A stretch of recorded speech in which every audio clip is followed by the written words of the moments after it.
Hello everyone and welcome back to Always Watching. Today we're going to discuss the good, the bad, and the absolutely ridiculous of the White Lotus Season 3 finale. I think there were a few standout scenes in this finale, but overall, the execution just felt weak. I think the series would greatly benefit from a writer's room. The show has so many great ideas, but I think it needs help tightening these ideas. And I think having a team would help execute those ideas a lot better, especially when it comes to striking the right balance between comedy and drama. Because some of the scenes feel awkward, they don't feel funny, they don't feel dramatic, they just feel underwritten. After watching the season, I felt like I needed lorazepam. Those pills really got Tim through, and in some weird way, it also got us through. The episode started off incredibly strong with this monologue about anxiety. These characters are at the end of their vacation, and now they have to figure out what they want their lives to look like when they leave. Each character is looking for some type of resolution, but they're looking for it in someone else. Saxon is waiting for Chelsea. Chelsea is waiting for Rick. Lachlan is just following whoever, whether it be Piper, whether it be Saxon. But in the end, they're forced to look inward to find peace. Starting with Rick. Rick wakes up to Frank still partying, and I thought it was really telling that Frank was sleeping in another room. I think whatever connection they had is now dead. They are now living two totally separate lives. And Frank was rightfully confused. He asks him, like, I can't finish this without you. Do you want to go into someone else's house unprepared? Like, Frank seemed down for whatever.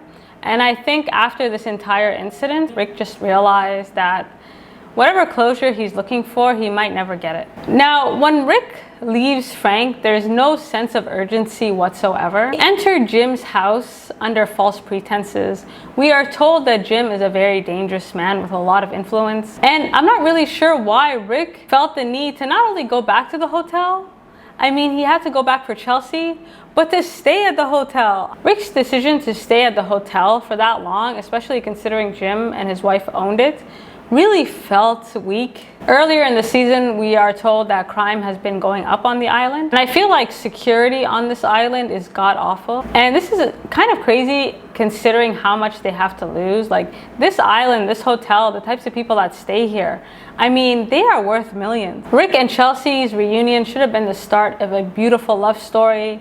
Instead, it is the start of a disaster, and we will circle back to Saxon later. Chelsea is very confident regarding her love for Rick, but he never says I love you back. When Jim actually arrives at the hotel, Rick's first instinct is just to leave her alone at that table. I mean, he doesn't even grab her arm and say, let's go, or try to make sure she's safe. He just leaves. And Chelsea has done everything to reassure Rick, and I'm not really sure what this Indian woman could have said that was more reassuring than what Chelsea has been saying to him all season. I think Chelsea and Guy Talk are very similar in that they're incapable of harm. They're able to see the best in everyone despite their actions. However, their fatal flaw is that they always end up sacrificing themselves, and they never really figure out a way to put themselves first. You can do the right thing without putting yourself last, without putting yourself in danger, without just being a doormat. In Chelsea's case, she was so focused on protecting Rick, but who was protecting Chelsea? I think Rick did have a genuine desire to change, but in the end, old habits die hard. It's not that easy. Jim and Rick's reunion at breakfast was honestly laughable. Jim flashing that gun in the middle of brunch was wild.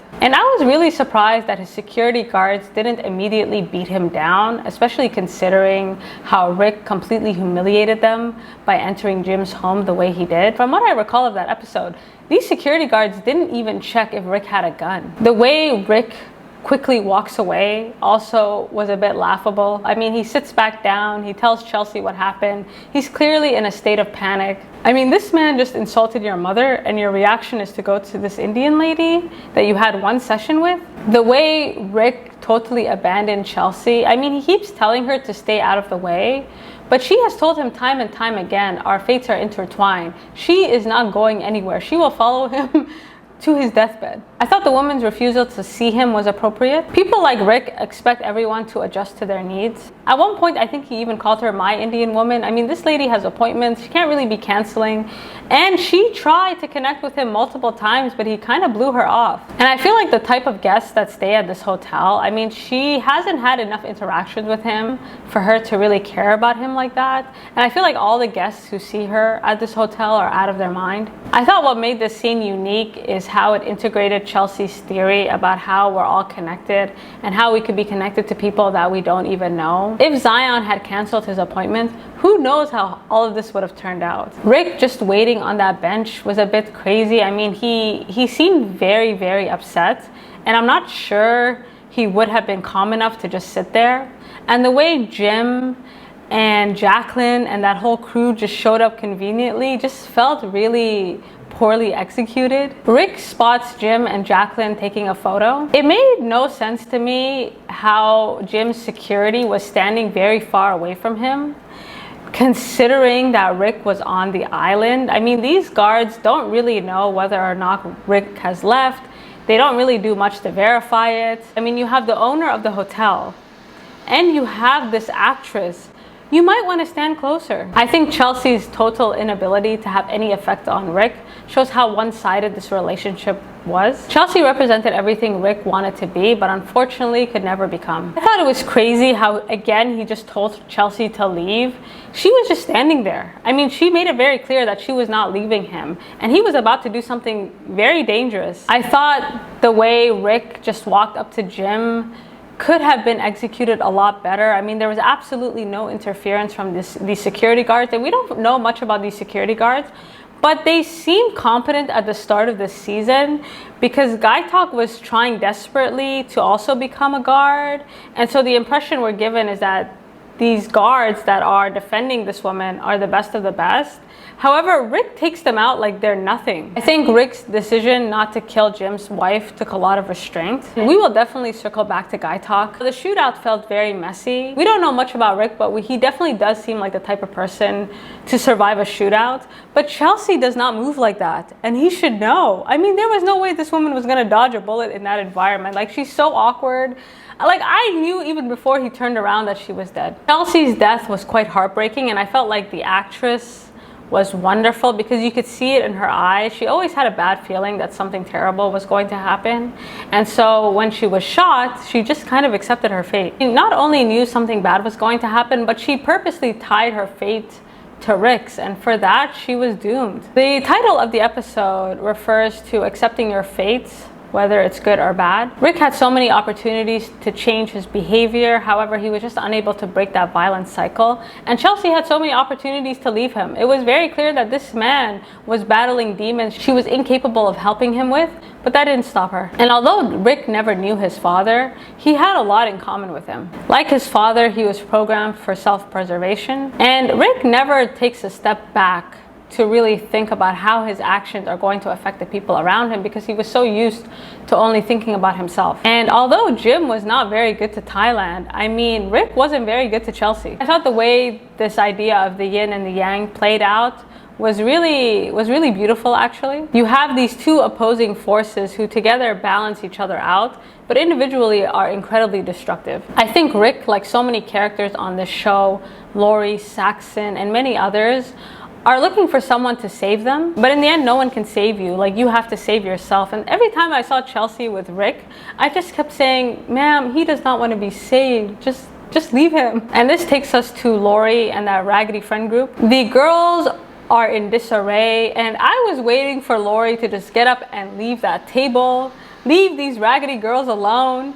Instead, she doubles down. Jaclyn wakes up and decides to apologize to Laurie about Valentine, and this really surprised me. She then makes it clear that she still wants to be friends. And this is significant when discussing Laurie's speech. Jaclyn never says, like, hey, I'm really sorry. I hope you still want to be friends or you're willing to be friends with me. Instead, she tells her, listen, I still want to be your friend. Because she's not really worried about Laurie wanting to be her friend. It was almost as if Jaclyn was forgiving Laurie's behavior and just letting her know she still has a seat at the table, not really considering whether or not she even wanted that seat. I was a bit disappointed that Laurie never mentioned the stolen goods because the series makes it clear that she saw them. Often these guests use hotel workers or locals to confirm or find out something new about themselves. In this case, Valentine's purpose was to confirm the hierarchy in this group.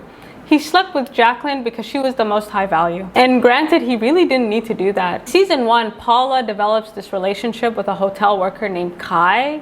And even though Paula's raggedy friend hits on Kai, Kai never takes the bait. Valentine could have stopped himself, but he couldn't resist being with someone like Jaclyn, even though he knew it would hurt her feelings. And every season you have this friend group that struggles to assert their dominance over the other. Last season it was Ethan and Cameron, college friends whose dynamic totally changes when one of them becomes rich.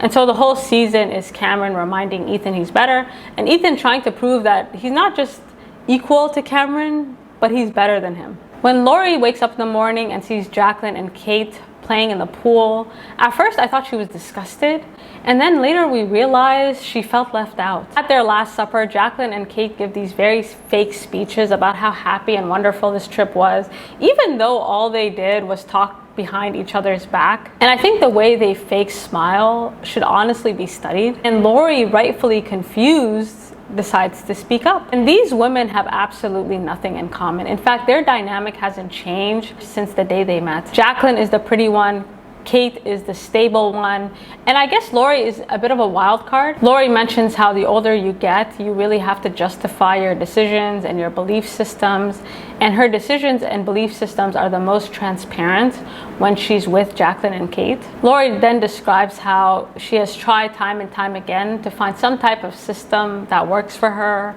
and she's gone through so many ups and downs. Her work has failed her, her husband has failed her, and being a mother isn't all it's cracked up to be, and the only constant in her life is this friend group. And she says something really profound. She says, at the end of the day, time will give your life meaning. It had me thinking about why we keep in contact with certain people. I think it's a beautiful thing to maintain friendships, especially if you have friends from when you were really young.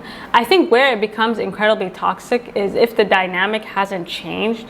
It's almost like these girls have regressed being around each other. They keep in contact even though they live totally different lives and believe in totally different things. And Laurie, I think, shares this in common with Rick, where she tries her best to break this cycle. And Laurie sees herself as very different from these two women.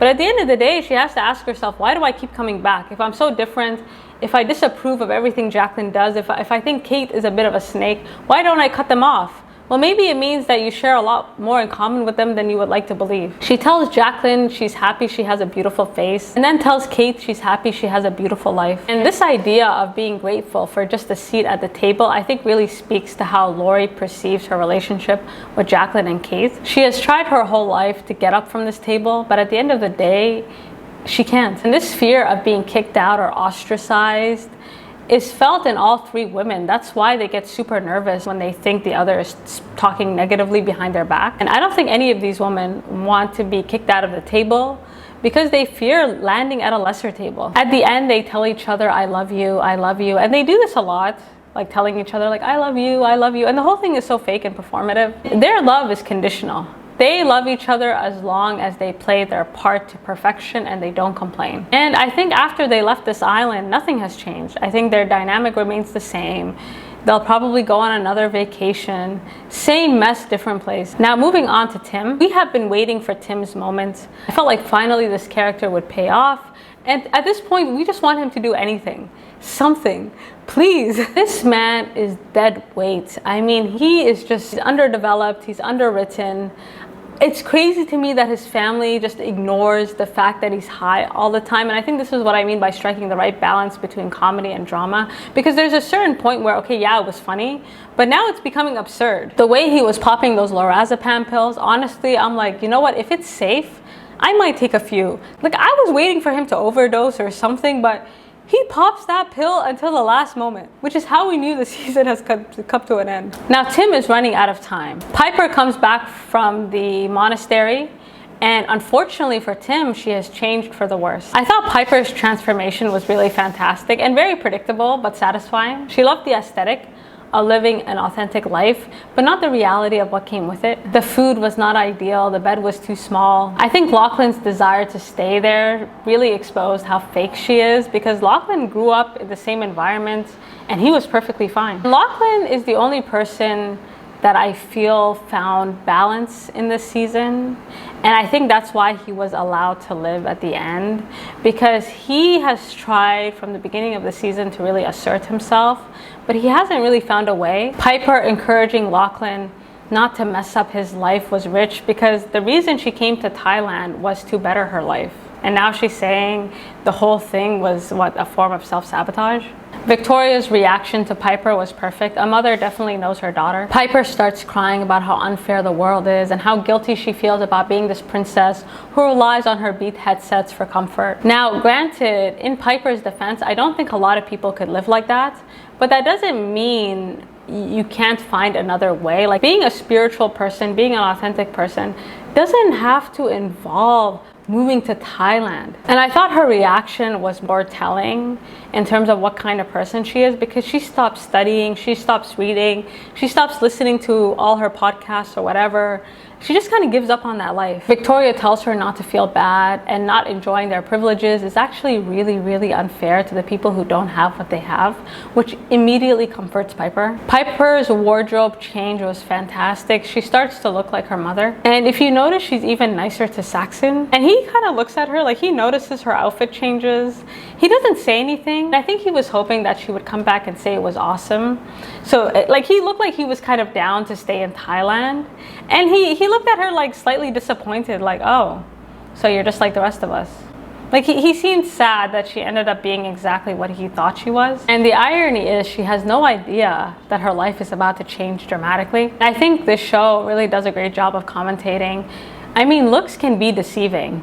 You don't know what's going on with people behind the scenes. Like, you can never judge a book by its cover. In terms of Saxon, I felt like his transformation was incredible. The actor who plays him, I mean, he delivers, I think, one of the strongest performances. Next to Rick and Chelsea, Saxon, I think for me, he was a pleasant surprise. When I first saw him reading that book, I initially assumed it was a last-ditch attempt to get into Chelsea's pants. However, even after Chelsea leaves him, he's still reading, he's still studying, which tells me that he has a genuine desire to change. I thought his last conversation with Chelsea was really well done, and I don't think he ever finds out that she dies. She encourages him to keep reading and stop being so obsessed with bodily matters. And when we're first introduced to Saxon, I mean, he's this finance bro who only cares about getting off. The vibe he gave was so sleazy that his brother jerked him off. And Lachlan's rationale made me laugh, because he's like, listen, you look left out.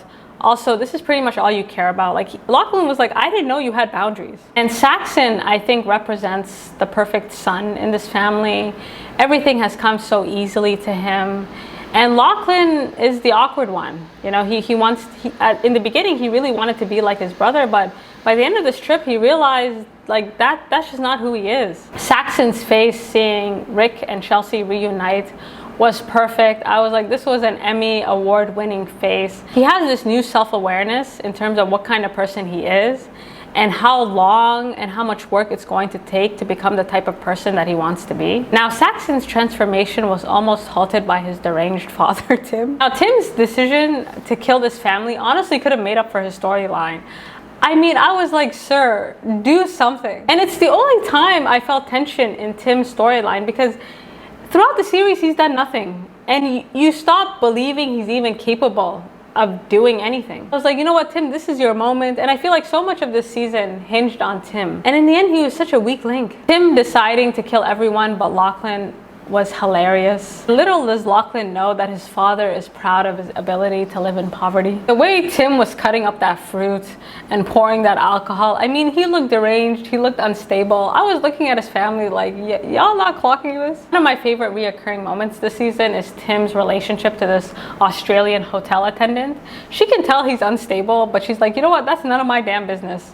And telling a man who's suicidal, have a wonderful last day. I think the writing on the show, like, some of the lines are really top tier. One of the biggest letdowns of the finale is never seeing Victoria find out that they're poor. Like, I thought after Tim flaked on killing his family, he would maybe confess, or his family would pressure him to be like, okay, what is going on with you? Instead, they just kind of move on like, oh, just Tim being crazy again. If you watch that scene, like, the drink is clearly nasty. And the way Victoria just kept taking sip after sip, I'm like, do y'all want to die? The only time Tim's actions could have had consequences, when he almost accidentally kills the one child he was trying to spare. Lachlan's decision to make that smoothie made sense if he thought Saxon had just finished up.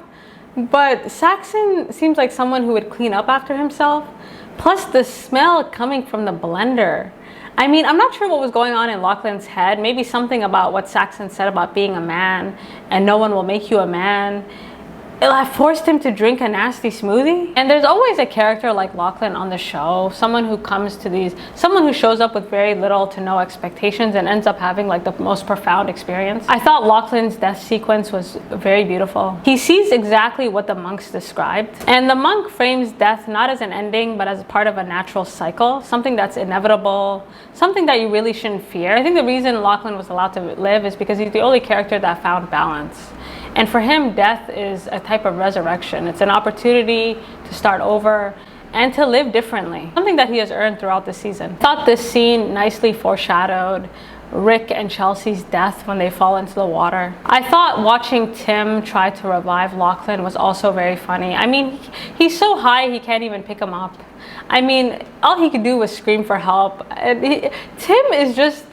he's just completely useless. And Tim's speech before trying to poison his family was really telling, because he talks about how it's his job to protect his family from suffering, from pain. But at the end of the day, these things are a part of life. And because this family is unprepared for it, they are in for one heck of a surprise. I thought Tim accepting his fate on the boat home made me laugh. I mean, he sounded like Vin Diesel in Fast and the Furious, talking about we're a very strong family, we can get through this. And the whole time I'm thinking, you are not a strong family and you definitely will not get through this. Saxon's reaction when he got his phone back says it all. Like, being zen at the White Lotus is great. Being zen at a homeless shelter is a whole nother story. Money at the end of the day changes everything, and I think losing money, especially their wealth, is the ultimate test of character. What will they be forced to become now that they have nothing? And I think Tim's storyline perfectly parallels with Belinda's and Greg's. Belinda's storyline surprisingly ended up being one of the most entertaining this entire episode.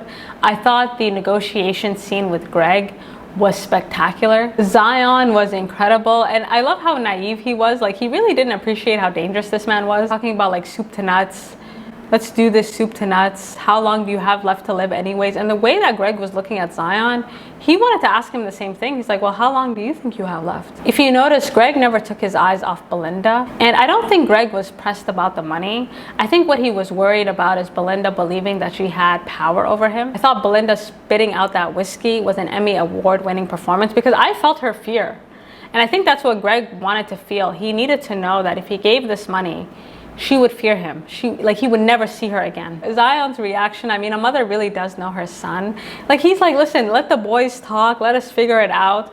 And she's like, if you don't get your raggedy behind out here, and I don't care how many MBAs you have, like, you are not smarter than the person who gave birth to you. And I honestly wonder when Belinda made the decision to take the money. I got goosebumps when Belinda told Zion to close it, because I could feel that she had made a decision that will alter her life forever. And I think telling Greg that Belinda was this honest woman was the key. And when that 5 million hit, I mean, Belinda has been working hard her whole life, and the opportunity not to work or just take a break was something she never dreamed of. And I think Belinda's shift in attitude speaks to how quickly money can change you for the worst. In season 1, Tanya whispered sweet nothings into Belinda's ear.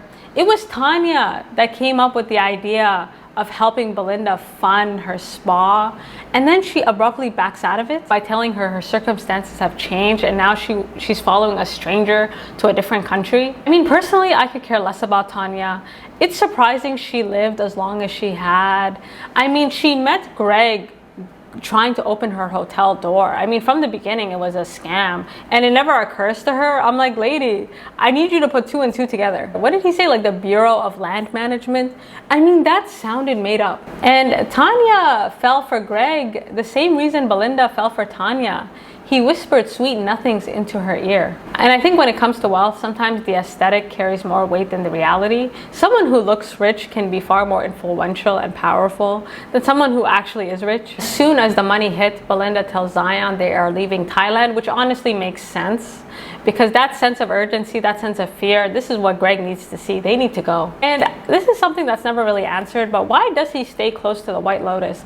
I mean, it is common for hotels to sometimes shift employees around, and I find it weird that Greg was never really worried about it. Like, if I were him, I would stay away from anything named White Lotus for the rest of my life. I thought Belinda's conversation with Pornchai was really sad. Now, I don't think she owed him a business. I mean, it's not the same circumstances as Tanya. I mean, they briefly talked about it, but Belinda never promised anything. She didn't really owe him that, and at the end of the day, there's no way she could stay in Thailand. However, her tone with Pornchai was really interesting, because the one thing money does to you, and you saw this with Tanya, is that it makes you very paranoid and skeptical regarding people without money. Tanya chose Greg because he looked rich. This woman had absolutely no discernment. She told Belinda she didn't want a transactional relationship, and then ended up getting murdered and robbed anyway. Belinda tells Pornchai her circumstances have changed, and low-key she was telling him, I don't think I need to associate with someone in your tax bracket ever again. Now, I don't know if Pornchai is a good person or a bad person, but that's not really the point. She never really gave him a chance. And I think Belinda could actually end up repeating Tanya's mistakes, because in an effort to protect yourself and to associate with the right people, you can end up falling victim to a scammer. There was a wonderful line from season 1 that I think very much applies to these circumstances. No one gives up their privilege, they just want a better seat at the table of tyranny. When Belinda is waving Pornchai goodbye, you got the sense that she was waving her old life goodbye. I thought the shot of him looking sad, I mean, he felt wasted, he felt disposable, he felt like he was nothing. And this is something Belinda can relate to. To be honest, you never know how money will change you, because who's to say she won't come back for Greg? I thought the montage at the end of Greg living his best life was really telling, because here's a man that's done everything wrong, and he's at peace with his choices. He knows he's a terrible person, and he really doesn't care. And this level of peace is something Guy Talk wishes he had. And Guy Talk, my God, I feel like this show sometimes forgets that he's there, like he's a character, because he is the least impactful individual in the show. I think Guy Talk's character could have been really interesting regarding this tension between reality and philosophy. Buddhism is an ideal, like all religion. Like, of course you don't want to harm anyone, of course you don't want to steal, of course you want to be the best version of yourself. But as hard as you try to live an honest life, sometimes you can't avoid your fate. And Guy Talk's total inactivity this season, I think, shows that whatever is meant for you will come for you. And Guy Talk was always meant to shoot someone. And I think with Guy Talk, I mean, what was frustrating is doing nothing is doing something. Like, a part of following your religion, I mean, Buddhism tells you to avoid these conflicts, but in order to avoid them, you have to take action. And this inaction is actually mirrored in Tim when he nearly accidentally kills Lachlan. And these characters, especially Tim, Guy Talk, they're waiting for some huge sign from the universe, but that's not how it works. And you cannot say you want to change the world and just sit on the sidelines. Whether or not you like it, you will be pulled in at some point. I thought Guy Talk's decision not to snitch on Valentine made sense, because at the end of the day, they are on the same side of the fence. I mean, he doesn't agree with what he did. However, he understands his circumstances. And I think what Valentine said about, you know, you're going to kill me if you turn me in, really affected Guy Talk. And, you know, Guy Talk wants a seat at the table, but he doesn't really want to sacrifice one of his own to get there. And when he's discussing quitting with his boss, and he's telling his boss, listen, I don't think I'm cut out for this, my reaction was like, I agree. Like, I really don't think Guy Talk is cut out for the security game. And his relationship to Mook felt underdeveloped. However, her character is definitely more realistic. She respects Guy Talk, but she understands that sometimes to get this seat at the table, you're gonna have to do things that you're not proud of, and just hope that the means justify the ends. And this whole idea of impressing people, because she always tells them that, like, oh, they'll be impressed if you do this. And it's not about liking them. She understands that in order for him to move up in the world, he is going to he's going to need access to people that can do that. Guy Talk running with his gun also made me laugh, because I was just hoping, like, please don't shoot yourself. When he showed up and asked what happened with Jim lying dead on the floor, I was like, sir, let's just wrap it up. And then he dropped to one knee. I was like, this is so dramatic, just shoot him. And this was the moment of truth. Now, Guy Talk could have just shot him in the leg or the arm. Instead, he kills Rick. And Rick was carrying his dead girlfriend. I mean, this was not the right thing to do. I mean, this was pretty horrific. However, he doesn't owe Rick a damn thing. I mean, Rick lives in a world that Guy Talk does not have any access to. And this was a really grim commentary, because for Guy Talk to have gotten that job, he had to kill Rick. A sacrifice had to be made. Someone had to be killed. And you can see it in Guy Talk's face. He's really weighing it out. Like, is this worth it? And I think the way the scene was shot was quite brilliant, because if Rick had just been running away, then yeah, Guy Talk would have easily shot him. But the fact that he was carrying Chelsea, this was a very difficult decision to make, because yes, what Rick did was wrong, but in this moment, Rick was pretty helpless. And this goes against everything Guy Talk believed in, but he had his boss screaming at him. And Guy Talk was in a really difficult decision, because if he did not kill Rick, they would kill him probably. Not physically. Financially, he'd be ruined. Like, there would be no coming back from this. Now, personally, I would not have hired Guy Talk. However, the competition was low. Those security guards Jim and his wife had were terrible. Like, I don't know what was going on this island, but no one knew what they were doing. In the end, everyone goes home. Some changed for the better, some not changed at all, and some changed for the absolute worst. I thought the song at the end was perfect. The series does such a great job on commenting on this relationship between money and happiness. At the end of the day, the grass is green where you water it. And for so many of these characters, money is a placebo to mask their unhappiness. It's a temporary fix which does wonders for the ego. I think this season did a good job of showing how, I mean, it could have been better executed, but this idea of how every decision we make equals the whole. Like, everything we do will either affect us or the people around us. And your life could be shaped by people you don't know, people you barely know. The way Tanya treated Belinda is probably part of the reason she took the money. The way Chelsea treated Saxon is why he ended up leaving there a more decent person than when he came. As I said, the show, a lot of care is taken on the show, the way they weave in every season. But I do think a writer's room is really important, because the writer has tunnel vision. And when you sit with something for so long, you don't really see its flaws. And I think my issue, again, is execution. The ideas are fantastic, but some of it just felt very sloppy and ineffective.